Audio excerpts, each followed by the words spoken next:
Congress came close earlier this year to including some immigration measures in the science and technology law.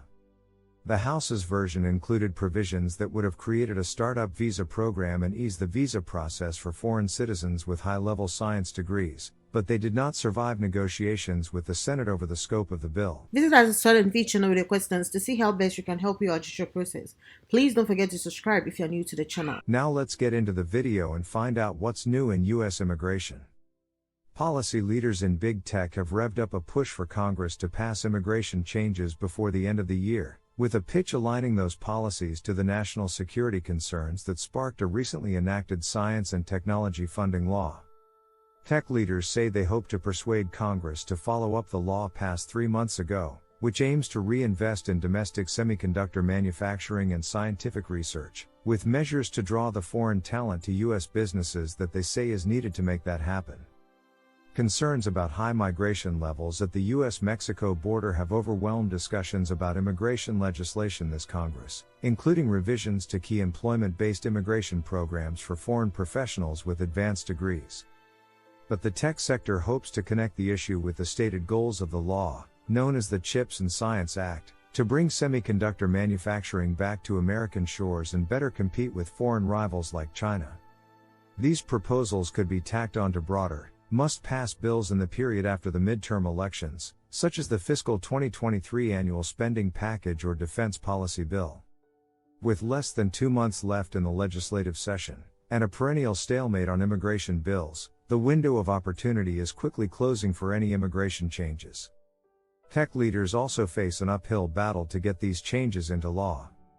Linda Moore, president and CEO of TechNet, a tech lobbying group that counts Amazon, Apple and Google among its members, said the sector can now frame follow-up immigration action as a chance to deliver on the promise of what this bill was passed to do. It is a national security issue, Moore said. Cybersecurity alone, but also the fact that it's high-skilled immigration and filling the jobs that we need in companies across the industry, defense contractors being one of them.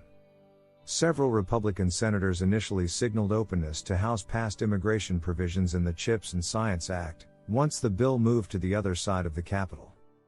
But Senator Charles E. Grassley of Iowa, the top Republican on the Senate Judiciary Committee, which oversees immigration, promptly dismissed them as unrelated to the legislation's goals. Still, Karen Bhatia, head of government affairs and public policy at Google, said he sees immigration changes as a natural and necessary next step to investing in domestic technological innovation. He added Google has become more vocal and even more engaged on immigration issues in recent years. David Shaulian, a former Homeland Security official during the Obama and Biden administrations who now serves as Intel Corporation's Director of Workforce Policy and Government Affairs, said the science and technology law shows that policymakers on the Hill want to grow semiconductor R&D and manufacturing in the United States. Intel announced plans after the competition bill passed to expand its semiconductor manufacturing across the country. As we grow the industry in the United States, our labor needs are going to grow, Shaulian said. Stuart Verdery, founder of lobbying firm Monument Advocacy and a Homeland Security official during the Bush administration, said a push for visas for foreign-born engineers at semiconductor fabrication plants, often called fabs, may fare better politically than past efforts for visas in the software industry, which relies heavily on foreign workers. Big tech has long advocated for legislation revising key facets of the U.S. immigration system, which is currently plagued by backlogs and visa caps that have not been updated in decades. And lawmakers on both sides of the aisle generally concede that the current system, largely crafted in the mid-20th century, could use a facelift. For example, 5 Republicans, 3 Democrats and 1 independent backed a proposed amendment to this year's must-pass, fiscal 2023 National Defense Authorization Act that would prevent the children of work visa holders from aging out of their parents' green card applications while they wait in backlogs.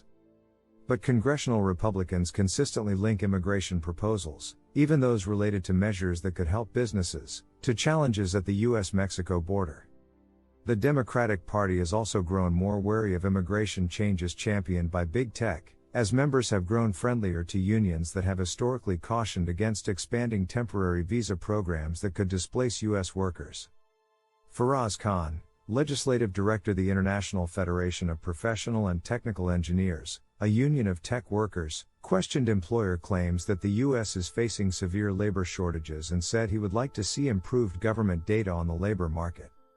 And while he said he supports efforts to improve existing visa programs, particularly when coupled with investments in the domestic workforce and wage safeguards, he would like to see employers address any shortages by raising salaries. Democratic leaders have also expressed hesitancy to move forward with legal immigration changes without offering relief to the undocumented population, an issue that has garnered less support across the aisle. Jeremy Neufeld, senior immigration fellow at the Institute for Progress, a nonpartisan think tank, predicted any immigration proposals would not ultimately be included in this year's defense policy bill. Republican candidates have leaned into immigration in the 2022 midterm elections, with campaign ads displaying threatening images of the U.S.-Mexico border and pledges to enact legislation to complete former President Donald Trump's border wall. In a recent ad, Arizona Senate candidate Blake Masters stands in front of border fencing and tells voters it's time to militarize the border and end this invasion, as images of packaged drugs and crowds of migrants slide across the scene. On a debate stage more than 1,000 miles away from the border in Ohio, Republican Senate candidate J.D. Vance pointed to Democratic opposition to increased border wall funding to slam his opponent, Democratic Representative Tim Ryan. His entire 20 years in Congress, he has been anti-border security, and now we are paying the consequences for it, Vance said during a televised debate in October. The tough on immigration refrains are not uncommon from Republicans, who backed Trump's campaign pledge in 2016 to build the wall and press the immigration issue in the 2018 midterm elections. I hope you guys found this video extremely helpful. If you know anybody that could benefit from this information, definitely make sure to share this video with them. We are all about empowering you with knowledge. So the more people that can benefit from this video, the more people we want watching this video. If you like this video, please make sure to hit that thumbs icon. Thanks for watching, and don't forget to subscribe and hit on the notification bell for more immigration updates. Bye!